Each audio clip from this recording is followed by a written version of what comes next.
Hello and welcome to another A-Star to G briefing. Today I'm going to touch on the craft design and technology world, yay, and also a bit of history as well.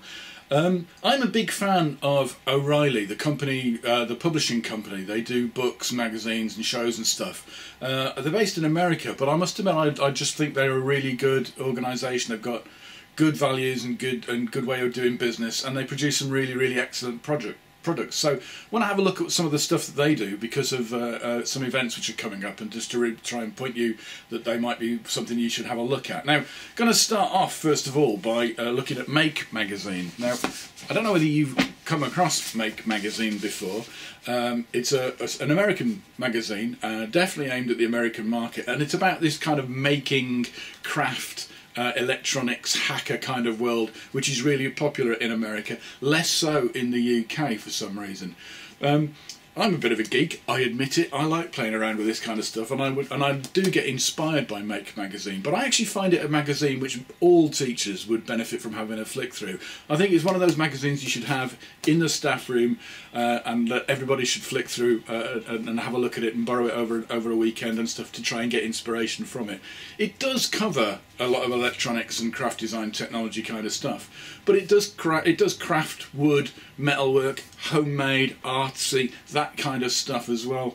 And it also does interesting things sometimes about, you know, the developing world and technology in the developing world. So it's quite good for citizenship and geography as well.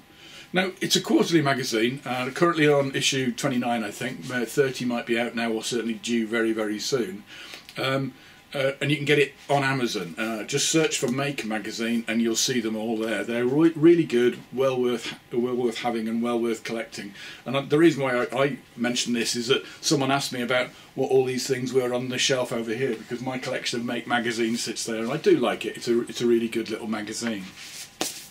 The other thing that O'Reilly do are books. Now, you might well have seen the books with the blue kind of trim. They publish really good books. Now, technology usually, computer and computer languages and that kind of stuff, definitely the tech kind of world. But what it does do is they do them in a really kind of accessible way. Now, here's Make Electronics, and it doesn't tie in with any curricula or any specification or anything like that. It's an electronics course, and the material is presented in a really nice, colourful and sensible kind of way. It does everything that you need in a little introductory course in electronics. Fabulous. And the other one I've got is Building the Perfect PC. This is the book I actually used to help me when I built my first PC. And it's a really good, colourful, straightforward, non-techy, suitably non-patronising book, which teaches you everything you need to know about building computers and just making stuff, really improving stuff as well. Used it to help me fix a fan problem on a computer the other day. So these kind of books are great, and I really recommend the approach and the editorial direction that O'Reilly Tech Books go in. Now, the other thing I want to mention about O'Reilly is their shows. They do a show called the Maker Faire, and here's the advert for Maker Faire in the current issue of Maker Faire.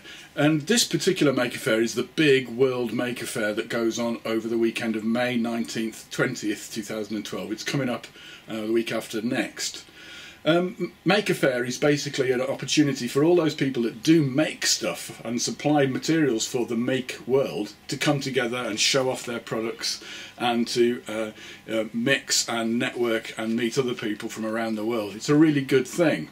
The big New York Bay Area Maker Faire is the biggest one they have, but they do have other ones around the world.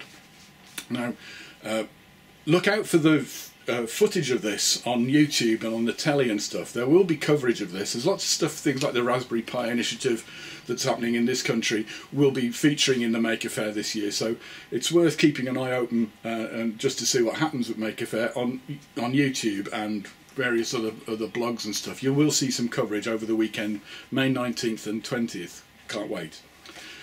Now, we've got one in the UK. We've got the Derby Mini Maker Faire coming up on the 3rd of June. I'll be there, the 3rd of June. So it's based at the Silk Mill in Derby. It's in Derby Town Centre.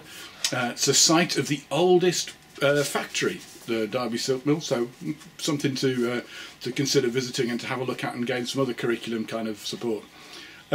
It's not as big as the Bay Area one, obviously. It only takes one day, starts at 11 o'clock, finishes at 4. You do have to pay to get in, but there'll be all sorts of fun stuff there, and it should help bring together the community, which is getting more and more interested and more excited at the moment in this country, with places like Nottingham Hackerspace and Leeds Hackerspace, who just moved into their new buildings. Congratulations to those guys for sorting that out.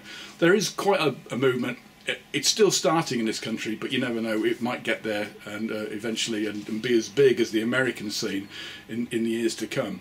So that's it, a little plug for O'Reilly. No, they don't give me any money. No, they don't know I'm doing this. This is just me being purely honest. My favourite publisher at the moment, O'Reilly.